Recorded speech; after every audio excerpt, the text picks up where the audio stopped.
ಕೆಳಗಡೆ ಬೇಸ್ಮೆಂಟ್ನಾಗ ಇರ್ತಿರೋದು ನಾವು ನಿರೀಕ್ಷೆ ಮಾಡಿದ್ವಿ, ಯಾರೋ ಒಬ್ರು ಕಾಣಿಲ್ಲ. ಆಶ್ಚರ್ಯ ಆಯ್ತು ನಮಗೂ.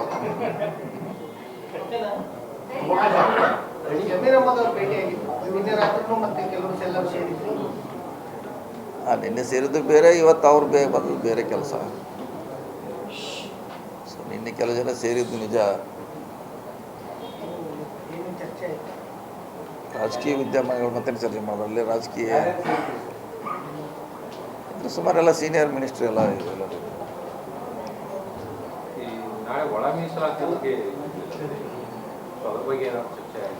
ಇಲ್ಲ ನೋಡೋಣ, ನಾಳೆ ಅದು CS ಮೇಡಮ್ ರಿಪೋರ್ಟು ಕೊಡ್ಲಿಕ್ಕೆ ಹೇಳಿದ್ದಾರೆ. ಅವ್ರು ಯಾವ ರೀತಿ ಕೊಡ್ತಾರೆ, ಅದನ್ನು ಸರ್ಕಾರ ಯಾವ ರೀತಿ ಒಪ್ತತೆ ಅನ್ನೋದು ಮುಖ್ಯ.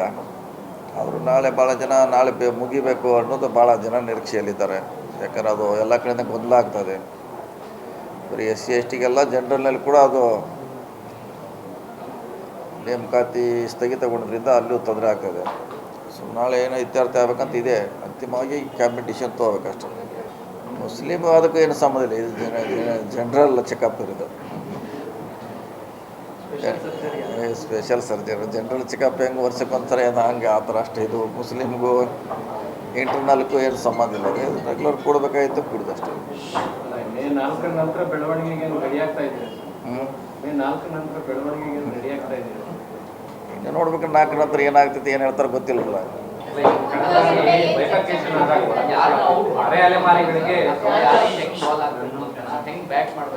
ಅದಕ್ಕೆಲ್ಲರೂ ಎಕ್ಸ್ಪರ್ಟ್ ಅದಾದ್ರು. ಅಲ್ಲಿ ಬಂದವರೆಲ್ಲ ಕ್ರಿಕೆಟ್ ಆಡೋ ಎಕ್ಸ್ಪರ್ಟ್ ಇದ್ದಾರೆ ಎಲ್ಲರೂ, ಏನು ಯಾರು ಕಡಿಮೆನಿಲ್ಲ. ಅದೇ ಕ್ಯಾಬಿನೆಟ್ ಅಂತಿಮ ಡಿಸಿಷನ್ ತೊಗೋಬೇಕು. ಅದನ್ನು ನಾಳೆಗೆ ನೋಡೋಣ. 2 ಗಂಟೆಗಿದೆ, ಸಾಯಂಕಾಲವರೆಗೆ ಚರ್ಚೆ ಮಾಡ್ತಾರೆ. ಸೊ ಅಂತಿಮವಾಗಿ ಎಲ್ಲರೂ ಒಪ್ಪಿಗೆ ಮೇರೆಗೆ ಆಗಬೇಕದು, ಎಲ್ಲರೂ ಸಹಮತ ಬೇಕಾದಕ್ಕೆ. ಇಲ್ಲ, ಜಮೀರವ್ರು ಬೇರೆ ಏನೋ ಕೆಲಸಕ್ಕೆ ಬಂದಿರೋ ಅದಕ್ಕೆ. ಮುಸ್ಲಿಂ ಸಮುದಾಯದ ಧಾರ್ಮಿಕ ಗುರುಗಳೇ ಬಹಿರಂಗವಾಗಿ ಹೈಕಮಾಂಡ್ಗೆ ಎಚ್ಚರಿಕೆ ಕೊಡುವ ಮಟ್ಟದಲ್ಲಿ ಮಾತನಾಡ್ತಾ ಇದ್ದಾರೆ ಸರ್. ನಮ್ಮ ಮುಸ್ಲಿಮರಿಗೆ ಕಾಂಗ್ರೆಸ್ ಅವಶ್ಯಕತೆ ಇಲ್ಲ, ಕಾಂಗ್ರೆಸ್ಗೆ ಮುಸ್ಲಿಮರ ಅವಶ್ಯಕತೆ. ಅದು ನಮ್ಮ ಪಕ್ಷಕ್ಕೆ ಸಂಬಂಧಪಟ್ಟದಲ್ಲ. ಅವ್ರು ಯಾರೋ ಅವ್ರ ವಿರೋಧ ಯಾರೋ ಮೊನ್ನೆ ಪ್ರೆಸ್ ಮಾಡಿದ್ರಂತೆ. ಅವ್ರ ವಿರೋಧವಾಗಿ ಇವ್ರು ಕೂಡಿದ್ದಾರೆ. ನಮ್ಮ ಪಕ್ಷಕ್ಕೆ ಕನೆಕ್ಟ್ ಇಲ್ಲ. ಅದು ಅವ್ರಿಗೇನೋ ಭಾಳ ಏನೋ ಅವ್ರಿಗೇನೋ ಹೇಳಿರ್ಬೋದು. ಅದನ್ನು ಗುರಿಯಾಗಿಟ್ಕೊಂಡು ಅವರು ಪ್ರೆಸ್ ಮಾಡಿದ್ರೆ ಹೊರತಾಗಿ ಅದು ಕಾಂಗ್ರೆಸ್ನ ವಿರೋಧ ಅಂತಲ್ಲ. ಈ ಎಂಟೈರ್ ಸಮುದಾಯಕ್ಕೆ ಏನೂ ಅನ್ಯಾಯ ಆಗಿಲ್ಲ. ಒಂದು ಭಾಗದಲ್ಲಿ ಒಂದು ತಾಲೂಕಿನಲ್ಲಿ ಆಗಿರುವಂಥ ಘಟನೆ ಅಷ್ಟೇ. ಅದನ್ನು ಸರಿಪಡಿಸ್ಲಿಕ್ಕೆ ಮಾಡ್ತೀವಿ, ಹೇಳಿದಲ್ಲ, ಸರಿಪಡಿಸ್ಲಿಕ್ಕೆ ಪ್ರಯತ್ನ ಎಲ್ಲರೂ ಮಾಡ್ತಾಯಿದ್ದೀವಿ, ಮಾಡ್ತೀವಿ. ಇಲ್ಲ, ಡೆಲ್ಲಿಗೆ ಈಗಿನೂ ಇಲ್ಲ. ಎಲ್ಲ ರಿಸಲ್ಟ್ನಲ್ಲಿ ಆ ಕಡೆ ಅದಾರೆ. 4 ತಾರೀಕು ಮಟ್ಟ ಎಲ್ಲೂ ಯಾವುದೂ ಇಲ್ಲ. 4th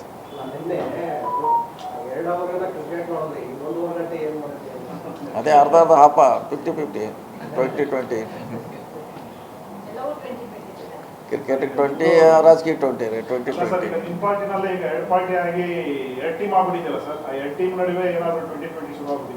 ಇಲ್ಲ, ಅಲ್ಲೇನಿಲ್ಲ. ಎಲ್ಲ ಪಾರ್ಟಿನೇ ಅದೇ. ನನಗೆ ಅಲ್ಲಿ ಗುಂಪು ಇಲ್ಲಿಲ್ಲ. ಪಾರ್ಟಿ ಹೋಲ್ ಪಾರ್ಟಿ ಒಂದೇ ಇದೆ.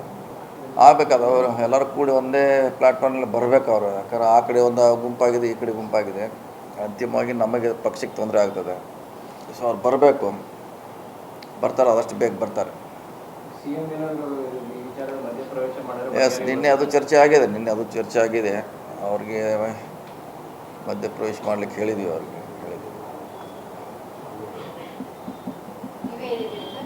ಎಲ್ಲರೂ ಹೇಳಿದ್ರು. ಅಷ್ಟೆಲ್ಲ ಎಲ್ಲರದ್ದು ಅಭಿಪ್ರಾಯ ಒಂದೇ ಇತ್ತು. ಸಿಎಂ ಮೌನ ಇದೆಲ್ಲದಕ್ಕೂ ಕಾರಣವಾಗ್ತಿದೆ ಸರ್. ಒಂದು ಡೈರೆಕ್ಷನ್ ಕೊಟ್ಟಿದ್ರೆ ಇಷ್ಟೆಲ್ಲ ರಾಜಾಂತ ಆಗ್ತಿರ್ಲಿಲ್ಲ. ಅಲ್ಲ, ನಿನ್ನೆ ಅವರು ಎಲ್ಲರೂ ಅದನ್ನೇ ಹೇಳಿದ್ದಾರೆ, ನೀವು ಮಧ್ಯಸ್ಥಿಕೆ ವಹಿಸಬೇಕು, ಇನ್ನು ಸ್ಟಾಪ್ ಮಾಡಬೇಕು ಅಂತ. ನಿನ್ನೆ ಸಭೆಯಲ್ಲಿ ಎಲ್ಲರೂ ಒಟ್ಟಾಗಿ ಎಲ್ಲರೂ ಕೂಡ ಹೇಳಿದ್ದಾರೆ.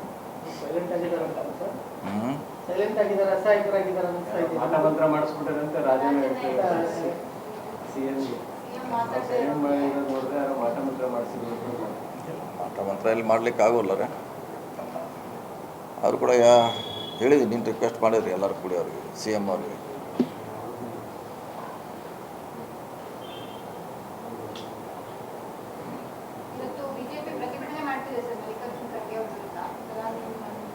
ಆಯ್ತು, ಅವ್ರು ಹಿಂದೆ ಅದಕ್ಕೆ ವಿಷಾದ ವ್ಯಕ್ತ ಮಾಡಿ ಹಿಂದೆ ಪಡೆದಾರ, ಮುಗೋದಾಯ್ತಲ್ಲ. ಇಂಥ ಎಷ್ಟೋ ಘಟನೆ ಆಗಿದ್ದಾವೆ.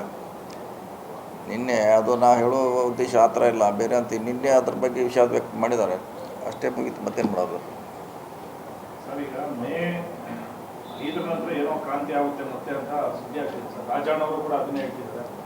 ಮೇ ತಿಂಗಳಲ್ಲಿ ಮುಂಚೆ ಸರ್ಜರಿ ಅಲ್ಲ 5ನೇ ತಾರೀಕಂತಿ ಆಗಲೇಬೇಕು, ಯಾಕೆ ಮಂತ್ರಿಮಂಡಲ ವಿಸ್ತರಣೆ ಆಗಲೇಬೇಕಲ್ಲ, ಭಾಳ ದೊಡ್ಡ ಇದ್ದೇ ಇದೆ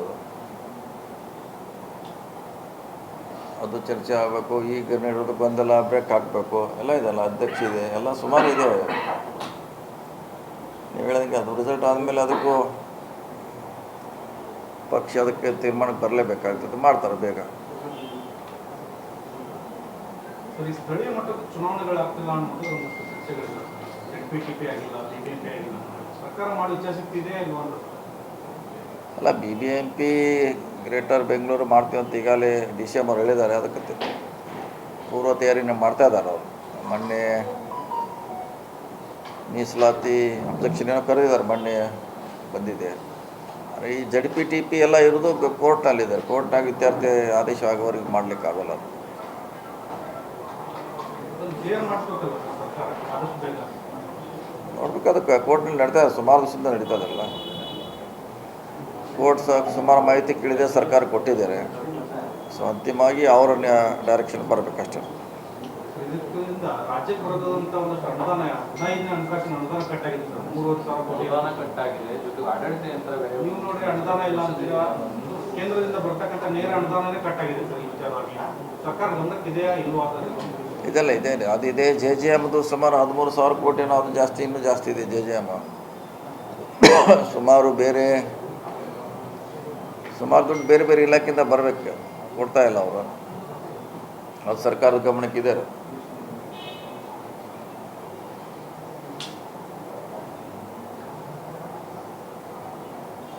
ನಿಮ್ಮ ಇಲಾಖೆಗೆ ಏನಾದ್ರು ಕಂಟ್ರೋಲ್ ನಮ್ಮಲ್ಲಿ ಬರಬೇಕು. ದೊಡ್ಡ ಪ್ರಮಾಣ ಇದೆ ಸರ್, ಸ್ಮಾಲ್ ಅಮೌಂಟ್ ಇದೆ, ಬರಬೇಕು. ಇರಬೇಕು ಒಂದು 3-4 ಸ್ಕೀಮ್ನಲ್ಲಿ ಬರಬೇಕು. ನ್ಯಾಯಾಲಯ ಕಟ್ಟಡದಿಂದ ಬರಬೇಕು, ಒಂದು 100 crore. ಸೊ SHDP ಸ್ಕೀಮ್ನಲ್ಲಿ ಬರಬೇಕು. ಸೊ ಇದೆ ಸುಮಾರು 400-500 ಕೋಟಿವರೆಗೆ ನಮ್ಮ ಇಲಾಖೆಗೆ ಬರಬೇಕು.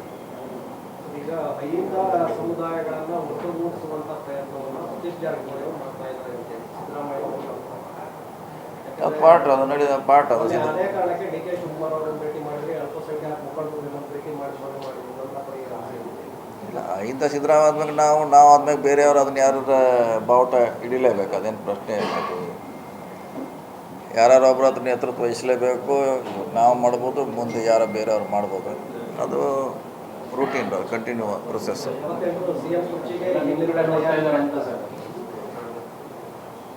ಅದು ಎಲ್ಲ ಇತ್ತಿತ್ತಲಾಗಿ ಡೆವಲಪ್ ಆಗಿದೆ, ನಾವೇನೂ ಮಾಡಿಲ್ಲ, ನ್ಯಾಚುರಲಾಗಿ ಆಗಿದೆ. ಅದು ಇಂದ ಪರವಾಗಿ ನಾವು ಮುಂಚಿಂದ ಇದಿಲ್ಲ, ಹೊಸದೇನಿಲ್ಲ. 25 ವರ್ಷದಿಂದ ಹುಬ್ಬಳ್ಳಿಯಲ್ಲಿ ಏನು ಕಾರ್ಯಕ್ರಮ ಆಯಿತು, ಅಲ್ಲಿಂದ ಇಲ್ಲಿವರೆಗೆ ಅದ್ರ ಜೊತೆ ಇದೀವಿ ನಾವು.